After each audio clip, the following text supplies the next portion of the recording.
Olá pessoal, tudo bem com vocês? No vídeo de hoje vou explicar para vocês como que funciona o pagamento em atraso.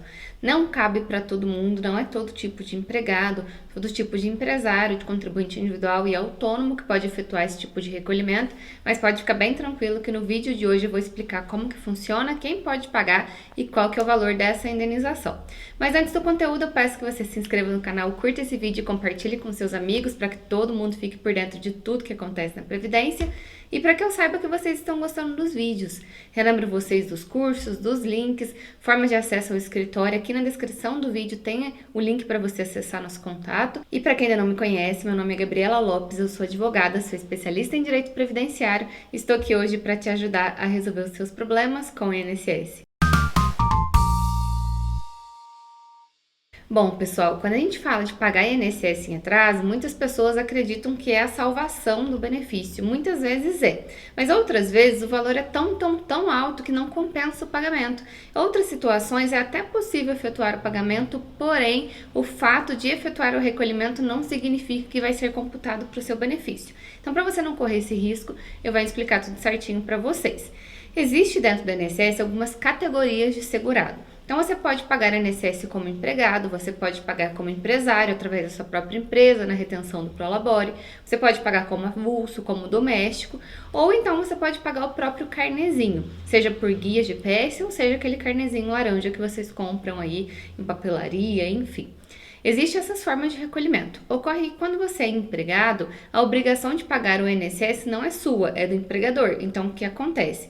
Dentro do seu olerite, do seu contra-cheque, o empregador retém uma porcentagem de INSS e repassa esse valor lá para o INSS. Se esse valor não foi repassado, você não pode ser prejudicado. Então, você comprova que trabalhou, dependendo se o seu salário foi maior que um salário mínimo, você precisa comprovar qual foi o seu salário e o fato do empregador não ter pago INSS não vai prejudicar em nada o seu benefício. Vou deixar no finalzinho desse vídeo aqui o link para um vídeo específico sobre isso. Agora, se você é empresário, tem a própria empresa e paga o próprio INSS, aí já é outra questão. Quando você paga o INSS pela sua empresa e você está incluído na folha de pagamentos ali a partir de abril de 2003, é necessário que você esteja dentro da mesma folha de pagamento dos seus funcionários. Então, o seu Prolabore, se for o seu caso, vai ser recolhido na mesma guia de INSS da empresa. E por isso, se você precisa efetuar recolhimentos, comprovar a situação, você precisa fazer pelo CNPJ e não pagando o próprio INSS através de carnê. Então, isso difere totalmente da questão de quem paga o INSS pelo carnê, pela guia, que aí são os autônomos que não prestam serviço para a empresa, ou então o facultativo. Todas essas situações você paga o INSS através do carnezinho ou de uma guia. Então, para todo mundo que paga o próprio INSS, existe a possibilidade de pagar INSS em atraso. Mas esse INSS em atraso, você precisa ter exercido uma atividade remunerada e essa atividade remunerada te torna segurado obrigatório responsável pelo pagamento do próprio INSS. Dessa forma, muitas pessoas que foram empregadas e ficaram um tempão sem pagar INSS, um exemplo, você trabalhou em uma empresa, ficou 2 anos desempregado e depois começou a recolher por outra empresa, né? Era empregado em outra empresa. Esse intervalo que você ficou desempregado, você deveria ter pago contribuição como segurado facultativo lá atrás. E a contribuição como facultativo não pode ser paga em atraso hoje. Dessa forma, é impossível você pagar a contribuição lá atrás, a não ser que você comprove que exerceu uma atividade remunerada e que você era obrigado a pagar o próprio INSS lá atrás e não fez. Então, você precisa comprovar que existe talvez uma empresa, existe uma prestação de serviço como autônomo. E aí é um pouco mais difícil, porque você precisa comprovar a atividade, comprovar que você estava vinculado a essa atividade e indenizar o INSS se tiver passado mais de 5 anos. Então, é assim.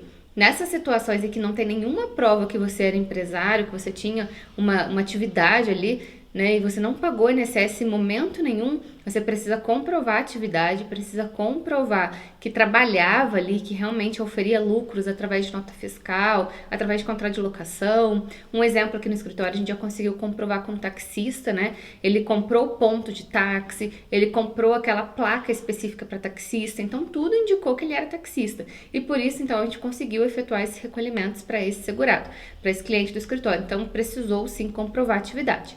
Agora, se você já tinha uma inscrição no INSS, já tinha tinha efetuado alguns recolhimentos lá atrás, depois ficou sem pagar INSS um outro tempo e agora quer pagar esse intervalo, você pode sim pagar esse INSS. Porém, existe entendimento praticamente pacífico, principalmente no INSS, isso é pacífico, que esse tempo de contribuição em atraso, quando passa mais de 5 anos, que a gente chama de indenização, não conta para fins de carência. Então, se você quer aposentar por idade, por exemplo, está faltando aquelas 180 contribuições, significa que o fato de indenizar INSS não vai contar para essas 180 contribuições. Você pode utilizar para contar para tempo de contribuição. Então, dentro daqueles 35 anos que você precisa, né, para aposentar por tempo de contribuição, você pode utilizar 180 de carência utilizando pagamentos comuns e para chegar lá nos 35 anos você pode indenizar. Ocorre que esse valor não é muito barato, tá? Muitas pessoas acham que é uma guiazinha, um pagamento, não é. Como que é feito esse cálculo? Lá na Lei 8.212, no artigo 45A, consta a forma de cálculo. E olha só o que ele fala. O contribuinte individual que pretenda contar como tempo de contribuição, então tem que ser contribuinte individual, ou seja, quem trabalha por conta própria, né? Precisaria ali comprovar a atividade em alguns períodos, outros, se já tem ali o vínculo aberto no INSS, já teve alguns recolhimentos, pode efetuar o pagamento, mas vai contar só para tempo de contribuição. Então, olha só, o contribuinte individual que pretenda contar como tempo de contribuição para fins de obtenção de benefício no regime geral ou de contagem recíproca do tempo de contribuição, um período de atividade remunerada alcançada pela decadência. Então, tem que ter passado mais de 5 anos. Quando está dentro do prazo de 5 anos, é outra guia que você precisa gerar. É a guia GPS com juros e multa. Agora, se você está pagando o período a mais, né, de 5 anos, a 10, 15, 7 anos atrás, aí é a indenização. Então, aqui já tem 3 pontos importantes. E olha só como que é. O valor da indenização a que se refere o caput desse artigo e o parágrafo 1º e tudo mais, corresponderá a 20%. Então, é uma alíquota de 20%, é a alíquota mais alta da INSS. E essa alíquota é aplicada sobre a média aritmética simples dos maiores salários de contribuição reajustados, correspondentes a 80% de todo o período contributivo decorrido desde a competência julho de 94.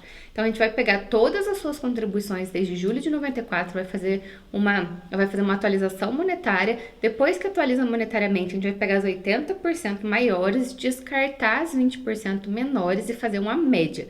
Vamos dizer que essa sua média deu R$2.000, mais que o salário mínimo atual. E aí, a gente aplica, então, a porcentagem de 20% sobre esses R$2.000. No caso, daria R$400. Mas não é só isso, a gente precisa colocar juros e multa. E olha só como que a lei prevê a questão dos juros e multa. Sobre o valor apurado na forma do parágrafo 1º desse artigo, incidirão juros moratórios de 0,5% ao mês, capitalizados anualmente, limitados ao percentual máximo de 50% e multa de 10%. Como você está pagando um período de mais de 10 anos, no caso de 0,5% vai dar 50% aí, que é o teto do juros, mais a multa, mais 10%. Então, você vai pegar os R$2.000, pegar 20% sobre ele, vai dar R$400. Sobre esses R$400, você vai incluir um juros de 50% e uma multa de 10%. Então, vamos ver quanto que vai ficar esse valor.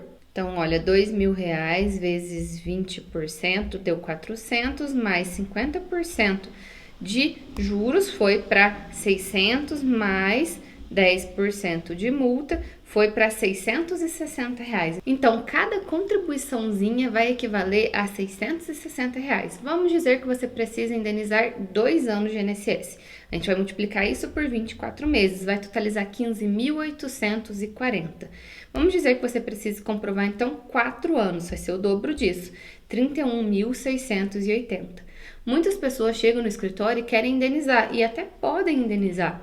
Mas se a gente vai considerar, então, que uma média de R$2.000 e os 4 anos de contribuição deu R$31.000, é um valor muito alto para efetuar o pagamento. Algumas vezes compensa sim, quando o período não é tão grande e também quando isso vai ser utilizado para melhorar o seu cálculo, o valor que você vai investir, né? A gente chama de retorno sobre o investimento, O retorno que você vai ter por ter investido esses 31.680 é gigantesco, ou até mesmo logo que você aposenta, você recupera esses 31.680 em um prazo razoável de tempo. Então, algumas vezes isso compensa, outras vezes não compensa.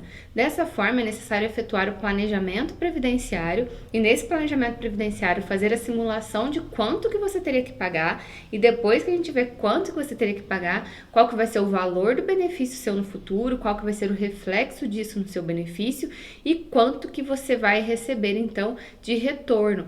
Quanto tempo que você vai ficar recebendo a sua aposentadoria para compensar esse investimento aqui. Então, dessa forma, o planejamento previdenciário é essencial para descobrir se você pode pagar, né? Quais são as provas que você precisa produzir para fazer o cálculo de quanto que você vai ter que pagar, porque não é um valor fixo, é uma média de todas as suas contribuições. E o terceiro ponto, para verificar se compensa efetuar esse pagamento, se vai contar para o tipo de benefício que você quer, ou se vai ser um dinheiro mal investido, ou até mesmo se não compensa você ir pagando INSS daqui para frente, né, dependendo do período que precisa ser pago, dependendo de quanto tempo que falta para você atingir os requisitos, dependendo você pode pagar uma para frente, uma para trás, tudo isso é estratégia, tá bom? Então, pessoal, espero ter esclarecido essa situação. Vou deixar aqui no final do vídeo a explicação para quem é empregado, como que faz para comprovar esses recolhimentos sem precisar fazer a empresa pagar o INSS. E vejo vocês então no próximo vídeo. Até mais!